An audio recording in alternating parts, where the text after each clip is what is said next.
इस वक्त हम ईस्ट कैंपस यूनिवर्सिटी में मौजूद है। लोगों सामने आप देखिए, गुरु गोविंद सिंह इंद्रप्रस्थ यूनिवर्सिटी का आज उद्घाटन किया गया है दिल्ली के मुख्यमंत्री अरविंद केजरीवाल और उपराज्यपाल वीके सक्सेना के द्वारा। हमारे साथ यूनिवर्सिटी के वाइस चांसलर हैं बातचीत करने के लिए, डॉक्टर महेश वर्मा। सर, सबसे पहले तो बताइए कि कितने रुपए खर्च हुए इस यूनिवर्सिटी को बनाने में और क्या महत्व है उन बच्चों के लिए जो यहाँ पर पढ़ाई करने के लिए आएंगे। देखिए, आप देख रहे हैं ये भव्य जो भवन है, ये सिर्फ भव्य नहीं है, इसमें भव्य कोर्सेज भी हैं। अच्छा। मैं भव्य का जब कहने का मात्र है कि इसमें इस तरह के हमने कोर्सेज शुरू किए हैं जो इमर्जिंग हैं, जो थर्स्ट बेस्ड हैं, जो जॉब ओरिएंटेड है। आपने आजकल अक्सर सुना होगा कि artificial intelligence, machine learning, big data, internet of things, robotics, ये सब चीजें जो है, और उसी को मद्देनजर रखते हुए जब हमने ईस्ट कैंपस का यहाँ भवन जो लगभग तैयार होने को हुआ, तो हमने सोचा यहाँ हम क्या शुरू किया जाए। पहले हम सोच रहे थे इसमें हम आर्किटेक्चर स्कूल शुरू करेंगे, तो मुझे लगा कि आज जो बच्चों को, जो आज एक कंटेम्प्रेरी स्किल बेस एरियाज है, शिक्षा है, वो चाहिए, तो उसी को मद्दे रखते हुए हमने यहाँ दो फैकल्टीज या दो स्कूल जिसे कहते हैं हम यूनिवर्सिटी में, वो स्थापित किए। Automation and robotics. ऑटोमेशन का मतलब artificial intelligence, internet of things, machine learning. Robotics means anything which is done by robots, so robotic, so ये सारे फ्यूचर कोर्सेज कह सकते हैं। फ्यूचर कोर्सेज है। तो इसमें 120 सीटें हैं 4 एरियाज में। तो 480 सीट हर साल हम आर्टिफिशियल इंटेलिजेंस और एआई और रोबोटिक्स एरियाज में भर्ती करते हैं। दिल्ली और बाहर के लोगों के लिए जो सीट्स हैं उनका आरक्षण का क्या रहेगा? हाँ, वो भी बताऊंगा, बट उससे जो दूसरा स्कूल हमने यहाँ शुरू किया है वो है डिजाइन एंड इनोवेशन। आजकल हर चीज डिजाइन है। अब देखिए, आप बिल्डिंग का भी डिजाइन है। अब देखिए ये म्यूरल कितना सुंदर डिजाइन किया है। तो डिजाइन एंड इनोवेशन ये आजकल बहुत थर्स्ट है। उसमें भी interior design, industrial design, interactive design, उसमें स्पेशलाइज बीटेक, बीडेस और एमडेस मास्टर्स प्रोग्राम शुरू किए गए। देखिए, इस पूरे भवन को बनाने में 4-5 साल लगे, बट इसमें लगभग 386 करोड़ रुपए जो है वो खर्च हुए हैं। उसमें हमें कुछ धनराशि सरकार से भी मिली है, कुछ धनराशि क्योंकि हमारे पास हमने इतने सालों से कुछ पैसा इकट्ठा किया था, वो हमने यूटिलाइज किया इस यूनिवर्सिटी को बनाने में।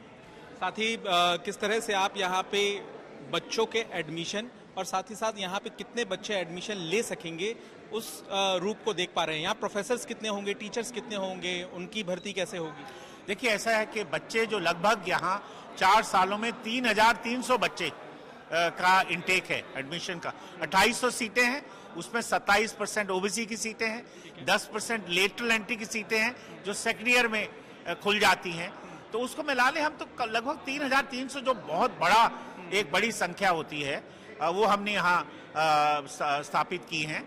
और इसके अलावा क्योंकि हमारी जो एडमिशन है, वो जो ये टेक्निकल कोर्सेज हैं, वो एक नेशनल लेवल टेस्ट के थ्रू होती है। जेई आपने सुना होगा, सारे इंजीनियरिंग कोर्सेज जो हैं। मैं टोकना चाहूंगा, माफी भी चाहूंगा आपसे टोकने के लिए, लेकिन मेरा सवाल ये है क्योंकि जब स्टूडेंट खासतौर से आपको सुन रहे होंगे या पेरेंट्स, वो ये जानना चाहेंगे कि इस यूनिवर्सिटी में एडमिशन कैसे ले सकते, तो तसल्ली से उस एडमिशन प्रोसेस के बारे में बताइए। देखिए, एडमिशन जो है वो नेशनल लेवल टेस्ट के थ्रू होता है। डिजाइन का नेशनल लेवल टेस्ट अलग है, और जो इंजीनियरिंग के कोर्सेज है जिसमें ये ऑटोमेशन और रोबोटिक्स के कोर्सेज आते हैं, ये जेई एक एग्जाम होता है नेशनल लेवल टेस्ट, उसकी जो स्कोर्स है। सो जब वो बच्चे हमारी आईपी यूनिवर्सिटी के पोर्टल पे रजिस्टर कर लेते हैं और वो जेई का एग्जाम देते हैं, तो उसका जो रैंक है उसके हिसाब से सीटें अलॉट होती हैं।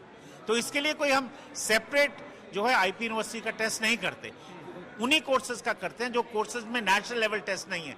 तो इंजीनियरिंग में नेशनल लेवल टेस्ट है कि बच्चे को एक ही टेस्ट देना है और उससे वो इंडिया के किसी भी कॉलेज में एडमिशन पा सकता है, जिसे कहते हैं जेईई।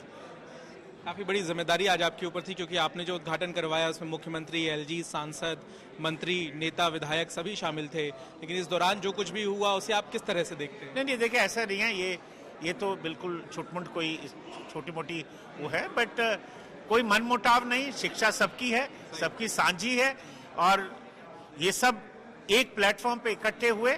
इसका मुद्दा क्या है, इसका उद्देश्य क्या है? वही है, शिक्षा सबकी है। शिक्षा में कोई राजनीति नहीं है ना। और सबकी चेष्टा है, सब चाहते हैं कि अच्छे इंस्टीट्यूशन हो, हमारे बच्चे होनहार बने, और भारत ही नहीं दुनिया का नाम रोशन करे। एक सवाल जो मैं आपसे पूछा था कि प्रोफेसर्स और टीचर्स जो उनकी स्ट्रेंथ क्या होगी यहाँ? नो, यहाँ अभी ऑलरेडी हम यहाँ लगभग 45 प्रोफेसर्स टीचिंग स्टाफ एडमिट कर चुके हैं और बहुत सारा एडमिनिस्ट्रेटिव स्टाफ भी हम ईस्ट कैंपस से यहाँ ट्रांसफर कर चुके हैं। और आने वाले दिनों में जैसे जैसे बच्चे जो है हायर क्लासेस में जाएंगे हम टीचर्स की भर्ती करेंगे और टीचर की भर्ती जो है वो भी उसके द्वारा है, ओपन एडवर्टाइजमेंट के द्वारा है। वो अप्लाई करेंगे, उनकी मेरिट बनेगी, उनका एक यूजीसी का एक सिस्टम है कि उनको कैसे हमें करना, एक कट ऑफ बनती है, कट ऑफ के हिसाब से उनका सिलेक्शन होता है और तब फिर उसके बाद उनका। बहुत महत्वपूर्ण जानकारी सर आपने दी, लेकिन हम देख रहे थे कि यहाँ लाइब्रेरी का अलग बिल्डिंग है, ऑडिटोरियम आपने यहाँ पे बनाया हुआ है, काफी शानदार है, थिएटर का रूप लिया हुआ है। इसके अलावा बाकी जो हॉस्टल और रेसिडेंस एरिया है, तो ये और क्या क्या यहाँ पर है? स्ट्रक्चर थिएटर है, लैब्स हैं, बहुत सारे हम सेंटर्स यहाँ एस्टैब्लिश करने वाले हैं। और देखिए एक किस्म के अगर आप देखें इसको तो एक मिनी सिटी है, जो एक बच्चे को एक शिक्षण संस्थान में जिस चीज की जरूरत होती है वो सब यहाँ है। उसके लिए कैफेटेरिया है, हॉस्टल्स है, रहने की व्यवस्था है, पढ़ने की व्यवस्था है, लैब्स हैं, लाइब्रेरी है और रिक्रिएशन के लिए ऑडिटोरियम भी है। ये जो ऑडिटोरियम है सिर्फ एक हॉल ही नहीं, इसमें बहुत सारे छोटे छोटे और हॉल्स भी हैं जहां हम ब्रेक अवे सेशन, छोटे वर्कशॉप्स है, कोई सेमिनार है वहां हम कर सकते हैं और कोई बड़ा अगर कोई फंक्शन है तो उसको हम ऑडिटोरियम। लग रहा है कि विदेश से भी बच्चे यहाँ पढ़ने आएंगे? क्यों नहीं, ऑलरेडी हमारी आईपी यूनिवर्सिटी में 100 छात्र, लगभग 100 छात्र जो है 19 देशों से अभी करंटली पढ़ रहे हैं और आने वाले समय में मुझे पूरा यकीन है कि ये जो संख्या है स्टूडेंट्स की ये बढ़ेगी। और क्यों नहीं, जब हम बच्चे बाहर पढ़ सकते हैं, आजकल हमारी यूनिवर्सिटी इतनी कॉम्पिटिटिव और इतनी बढ़िया हो गई हैं कि क्यों नहीं बाहर के बच्चे। और यहाँ तो जो पढ़ाई है वो बहुत अफोर्डेबल है।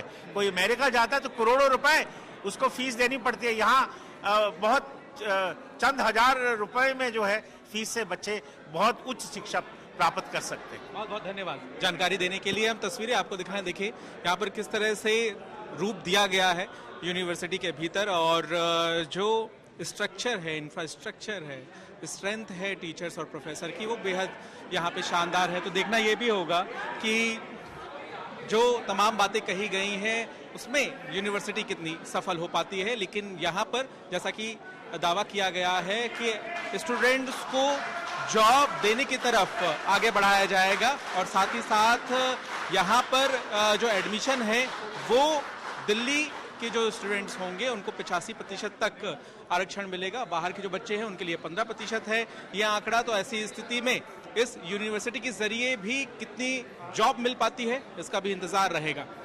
कैमरामैन साजिद आलम के साथ पंकज जैन, दिल्ली तक के लिए।